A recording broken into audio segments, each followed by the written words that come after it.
আসসালামু আলাইকুম। আশা করি সকলে ভালো আছেন। তো আলহামদুলিল্লাহ আমি অনেকটা ভালো আছি। তো আপনাদের টেলিকম সফটওয়্যারের অ্যাডমিন প্যানেল পরিচালনার পরের পার্টটিতে চলে এসেছি।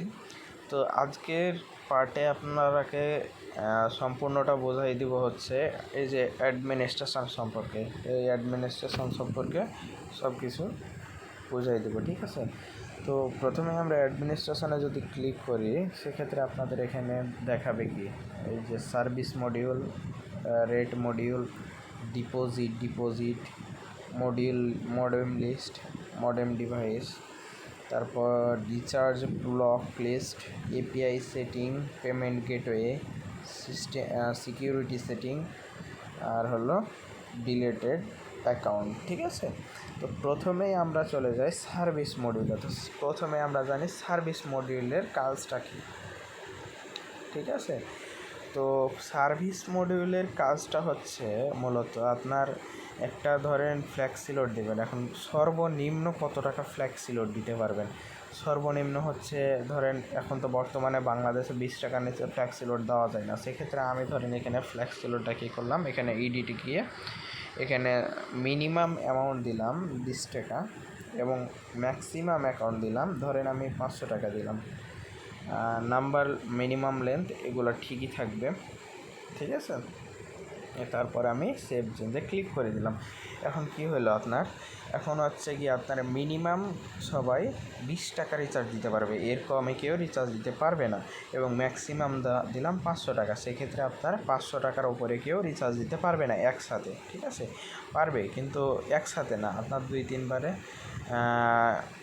রিচার্জটা দিতে পারবে, ঠিক আছে? আর তারপরে হচ্ছে কি আছে, রেট মডিউলে ক্লিক করলে দেখেন যে এখানে কিন্তু অনেকগুলো অপশান দেখাচ্ছে, ঠিক আছে? তো রেট মডিউলটা হচ্ছে আর কি আপনাদের এই যে এখানে লেখা আছে রেট, কমিশন, চার্জ। তো এখান থেকে আপনারা হচ্ছে কমিশন যদি দেন, সেক্ষেত্রে আপনার রিচার্জ যখন যাবে, রিচার্জ যখন আপনারা ধরেন কমিশনটা অ্যাড ব্যালেন্সের সময় কমিশনটা অফ করে রাখলেন, সেক্ষেত্রে মনে করলেন যে আমি রিচার্জ যাবে তখন অটোমেটিক যাতে কমিশনটা চলে যায়। তো এই সিস্টেমটার জন্য এই যে কমিশনটা সিলেক্ট করতে হবে এখানে। আর চার্জ হচ্ছে ধরেন আপনি চার্জ কাটতে চাচ্ছেন যে 20 টাকা রিচার্জ করলে 50 পয়সা চার্জ কাটবে, সেক্ষেত্রে এখান থেকে কিন্তু চার্জটা বসানো যাবে, ঠিক আছে? তো তারপরে আসছে আর কি যে এই যে ডিপোজিট। তো মূলত ডিপোজিটটা কাজটা কি? ডিপোজিটের কাজটা হচ্ছে আপনার যে আপনি ব্যাংক ব্যালেন্সে বা মেইন ব্যালেন্সে বা ড্রাইভ ব্যালেন্সে আপনার যে কোনো লেভেলে কত টাকা কমিশন দেবেন হাজারে।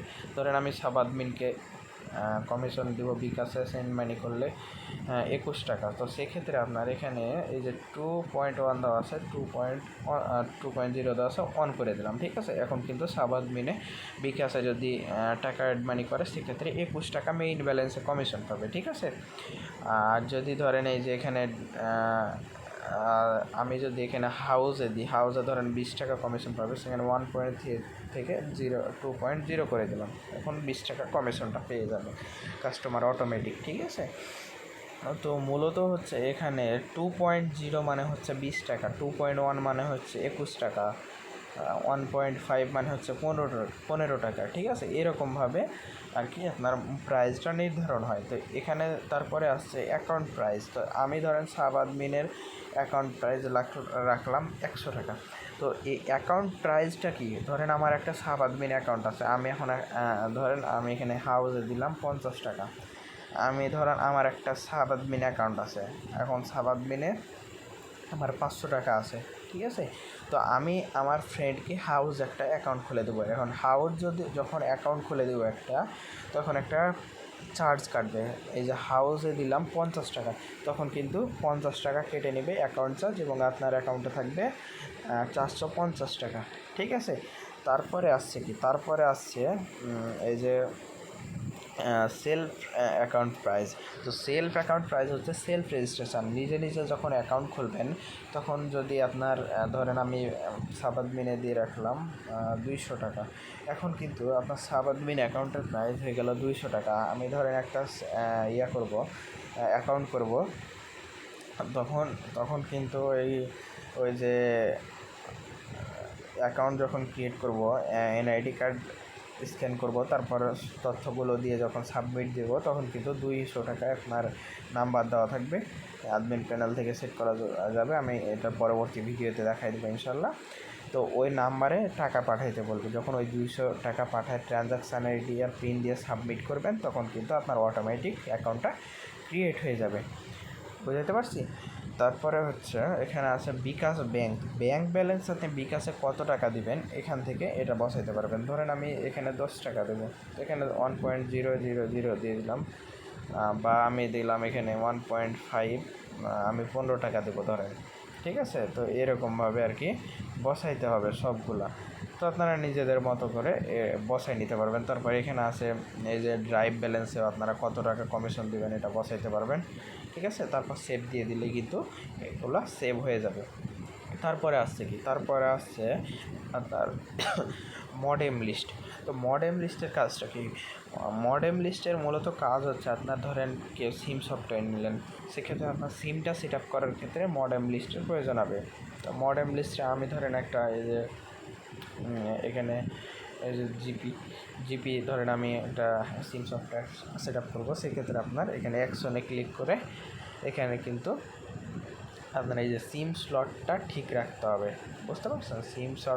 সিম স্লটটা ঠিক রাখতে হবে এবং পিনটা জাস্ট ঠিক রাখতে হবে। ধরেন আমার রিটেইলার সিমের পিন হচ্ছে 5C এটা, তো এটা দিয়ে রাখলে আর সিম স্লটটা ঠিক রেখে কনফার্ম দিলেই কিন্তু আপনার সিম সফটওয়্যারটা অন হয়ে যাবে। সিম সফটওয়্যার অ্যাপ যেটা আছে ওটা অন রেখে, ঠিক আছে। তারপরে ইউএসএসডির কাজ হচ্ছে আপনার ইউএসএসডি ডায়াল করা। এখান থেকে আপনাদের ইউএসএসডি, তো ইউএসএসডি ডায়াল এটা হচ্ছে মূলত রেগুলার প্যাকের জন্য আর কি বেশি ব্যবহৃত হয়, এবং ডাইরেক্ট রিচার্জের জন্য। তো ডাইরেক্ট রিচার্জ সবসময় সেট করে থাকে, আর রেগুলার প্যাকের ইউএসএসডিগুলো সেট করতে হয়, কিন্তু এগুলো সেট করলে আর কি বেশি রিচার্জের প্রবলেম হতে পারে। এই জন্য আমি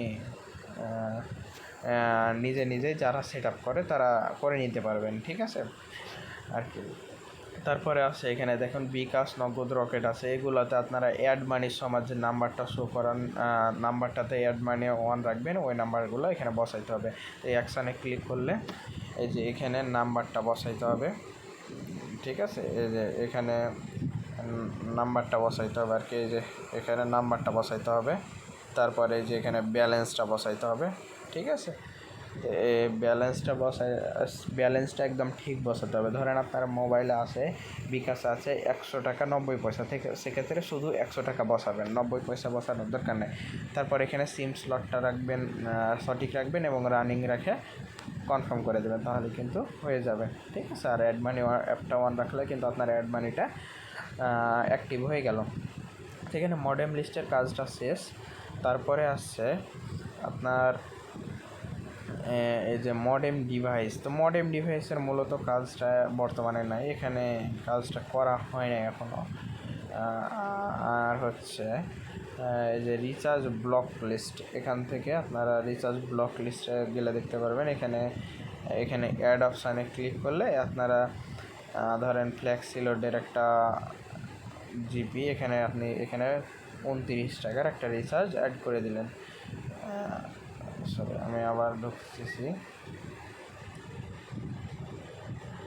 তো এখান থেকে ধরেন আমি বিকাশ, এখান থেকে বাংলা লিঙ্ক 29 টাকা অ্যাড সেভ চেঞ্জে ক্লিক করলে দিলাম। এই রিচার্জটা কিন্তু ব্লকে পড়ে গেল, ঠিক আছে। এই রিচার্জটা কিন্তু আর যাবে না, ঠিক আছে। এটা হলো ব্লক রিচার্জ। তারপরে আসছে এপিআই সেটিংসে হচ্ছে মূলত এপিআইয়ের জন্য। আমি ধরেন আমার সিম সফটওয়্যার আছে, আপনার এপিআই সার্ভার আছে, সেক্ষেত্রে আপনি আমার থেকে এপিআই নেবেন, সেক্ষেত্রে তখন এপিআই এর জন্য এপিআই সেটিংসটা। তো এপিআই সেটিংয়ের জন্য আমার আলাদা একটা ভিডিও আছে, ওটা আমি ডিসক্রিপশান বক্সে দিয়ে রাখবো, ওটা দেখে নেবেন, ঠিক আছে। তো তারপরে আসছে পেমেন্ট গেটওয়ে। তো পেমেন্ট গেটওয়েটা কি? আপনার অ্যাড মানি হচ্ছে এখানে দুই রকম অ্যাড মানি আছে, পার্সোনাল সিস্টেম এবং মার্চেন্ট সিস্টেম। তো পার্সোনালটাকে মূলত আর কি পেমেন্ট গেটওয়ে বলা চলে না, কারণ পার্সোনালে এটা একটা অ্যাপসের মাধ্যমে হয়। আর এই পেমেন্ট গেটওয়েটা হচ্ছে আপনার অটোমেটিক একদম মার্চেন্ট এপিআই এর মাধ্যমে সরাসরি আপনার নাম্বারে চলে যাবে, কোনো রকম অ্যাড মানি অ্যাপস অ্যাক্টিভ করার লাগবে না। ঠিক আছে, তো এখান থেকে আপনারা এই যে অ্যাকশনে ক্লিক করলে দেখতে পারবেন যে এখানে সব কিছু দেওয়া আছে। ঠিক আছে, তো এখান থেকে নিজেদের ইনফরমেশানগুলো বসাইতে হবে, তারপর এখান থেকে অ্যাক্টিভ করে দিলেই আপনার পেমেন্ট গেটওয়েটা কিন্তু চালু হয়ে যাবে। ঠিক আছে, তারপর অ্যাডমিনিস্ট্রেশনে গিয়ে এই যে সিকিউরিটি সেটিংসে গেলে কিন্তু তাদের এরকম একটা ইন্টারফেস আসবে। তো এই যে এসএসএল বা এইচটিটিপি রিডাইরেক্ট এটা ডিজেবল রাখবেন, অ্যাডমিন লগইন ক্যাপচা এটাও ডিজেবল থাকবে, রিসেলার লগইন ক্যাপচা এটাও ডিজেবল থাকবে।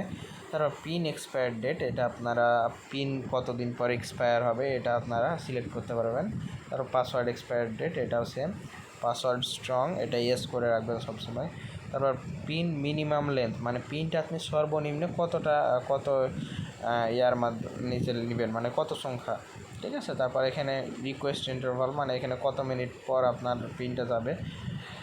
তারপর এখানে সিজন টাইম লগ আউট, মানে কত মিনিট পর আপনার আবার লগ ইন করতে হবে। ঠিক আছে, এখানে সাপোর্ট টিকিট আপনি চাইলে ইনেবল বা ডিসেবল করে রাখতে পারবেন। সেন্ড ওটিপি এটা কাজ নাই আপনাদের, এখানে আপনার যদি এসএমএস সিস্টেম করান সেক্ষেত্রে আপনার এসএমএস মডেম রাখতে হবে, তারপর সেভ দিলেই কিন্তু এসএমএসটা চালু হয়ে যাবে আপনার অ্যাড মানি অ্যাপসে, সিম সাপোর্ট অ্যাপসে। তারপর বাল্ক ফ্ল্যাক্স এটাও দরকার নাই আপনাদের। তারপর এখান থেকে আর কোনো দরকার নেই, এখান থেকে চাইলে আপনারা কিন্তু অপারেটরগুলো অফ করতে পারবেন। ঠিক আছে, তারপর এখান থেকে আপনারা ড্রাইভ ব্যালেন্স এবং মেইন ব্যালেন্সগুলো ড্রাইভ ব্যালেন্স এবং ব্যাঙ্ক ব্যালেন্সটা অফ করতে পারবেন। ঠিক আছে, তারপর আপনারা ব্যালেন্স ট্রান্সফার অন অফ করতে পারবেন। তারপর সেভ চেঞ্জে ক্লিক করলে কিন্তু এটা কিন্তু সেভ হয়ে যাবে। তারপরে আসছে অ্যাডমিনিস্ট্রেশনের আরেকটা হচ্ছে ডিলেটেড অ্যাকাউন্ট। আপনি যদি কোনো অ্যাকাউন্ট ডিলিট করেন সেক্ষেত্রে এখান থেকে ডিলেটেড অ্যাকাউন্টগুলো দেখতে পারবেন। আমি দেখুন 2টা অ্যাকাউন্ট ডিলিট করছি, এই যে হিমেল নামে একটা ইউজার নেম, একটা আমার নাম্বারের ইউজার নেম। ঠিক আছে, এখানে কিন্তু অ্যাকাউন্টটা দেখাচ্ছে। তো এখান থেকে চাইলে আপনারা কিন্তু রেজিস্টার করতে পারবেন, এখান থেকে রেজিস্টার করলেই কিন্তু ওখানে কিন্তু শো করবে।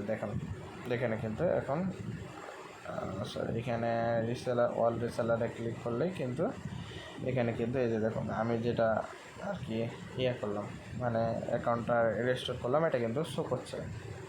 ঠিক আছে, তো মূলত অ্যাডমিনিস্ট্রেশনের কাজটা হচ্ছে এরকম। তো সম্পূর্ণ আশা করি বোঝাইতে পারছি। পরের অপশানটা আসছে আপনার টুল। তো এই টুল নিয়ে আমরা সামনে ভিডিওতে কথা বলবো ইনশাল্লাহ। তো আজকের ভিডিও এই পর্যন্তই, সবাই ভালো থাকবেন, আসসালামু আলাইকুম।